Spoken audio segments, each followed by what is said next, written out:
morning, this is David Antonelli. I am back with Inbetween Diary of a Film. This is tutorial number 17, where we're continuing our voyage through the Inbetween shoot to kind of to tell the story behind the Inbetween shoot, and also give you some idea of what kind of things you might expect when you're shooting your own independent film.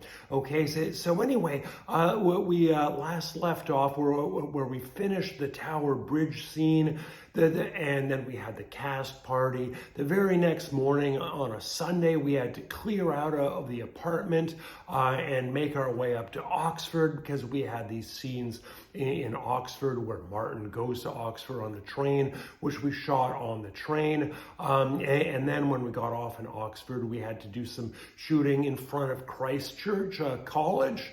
And this was somewhat of a challenge. First of all, getting all the equipment there. I had to drag it all from the train station to Christ Church College. The actors would not help me. Okay, I had anything. I had the lighting equipment, the camera. I had all kinds of things, and I was like, like some giant cross on my back, and the actors were like, no, it's not in our contract to help. And I was like, well, okay, sure.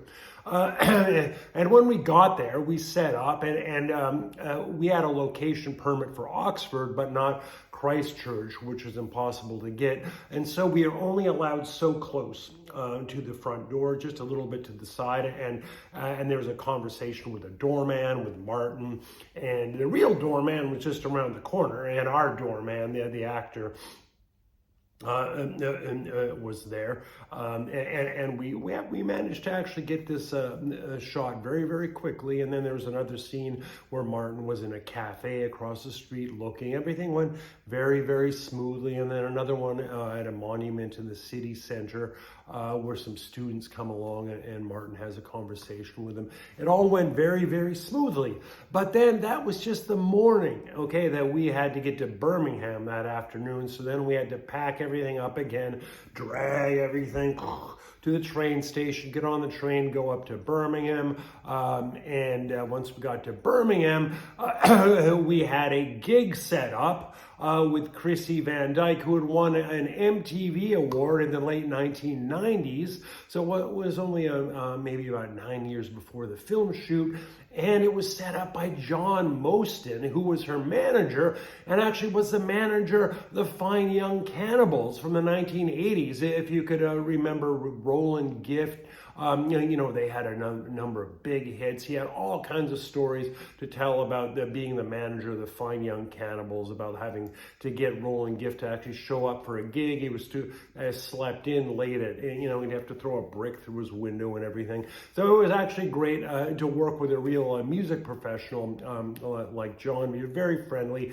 He set up the gig. He was also Chrissy Van Dyke's manager. We got a venue, sent out pamphlets and and notifications by email to get everyone to go to the gig. And then we filmed parts of the gig for the sort of big final scene where Jan finally gets to see the singer perform. And so it was actually an amazing experience to finally to wrap this up, shooting in Oxford, where I used to be a postdoc, and also working with someone like John Mostyn and Chrissy Van Dyke, who's an amazing talent.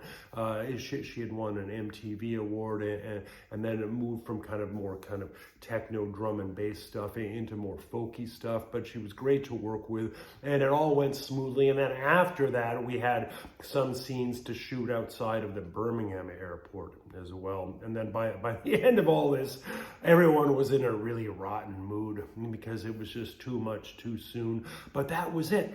We had finished the UK portion of Inbetween. And so anyway, next week I'm going to talk about the other parts, about Tokyo, New York, and Flint, the other locations we shot at. Amazing stories in Flint and Tokyo. So anyway, you can get Inbetween as a paperback or ebook on any outlet, Barnes and Noble, Waterstones, Amazon, and my new novel, The Orphean, which is more modernist. It's like Peter Handke, Franz Kafka, a very modernist and very surreal and an amazing novel. It's my 12th novel. I just published it last year. You can pick that up too. So anyway, thanks for listening, and I hope to see you again.